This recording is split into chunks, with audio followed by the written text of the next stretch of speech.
تازہ ترین ویڈیوز کے لیے چینل کو سبسکرائب کر کے بیل آئیکن اور آل نوٹیفیکیشن پر کلک کریں تاکہ آپ کو ملے ہر خبر سب سے پہلے۔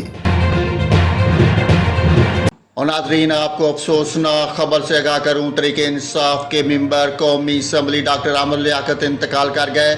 تفصیلات کے مطابق رکن قومی اسمبلی ڈاکٹر عامر نجی اسپتال میں انتقال کر گئے۔ ڈاکٹر عامر لیاقت کو طبیعت خراب ہونے کے باعث نجی اسپتال میں داخل کروایا گیا تھا۔ عامر لیاقت حسین کے ملازم نے انتقال کی تصدیق کر دی۔ عامر لیاقت کی عمر 49 سال تھی۔ ڈاکٹر کی ٹیم معائنے کے بعد حتمی رائے دے گی۔ کیا عامر لیاقت کی موت کیسے ہوئی؟ یاد رہے انہیں مردہ حالت میں اسپتال لایا گیا تھا۔ عامر لیاقت کے ملازم کا کہنا ہے کہ ان کی طبیعت کل سے ناساز تھی، ان کے دل میں درد ہو رہا تھا۔ ملازمین نے انہیں اسپتال جانے کا کہا لیکن انہوں نے منع کر دیا۔ ڈرائیور نے 15 پر ان کی طبیعت کی خراب ہونے کی اطلاع دی تھی۔ ریسکیو عملے کی مدد سے اسپتال منتقل کیا گیا۔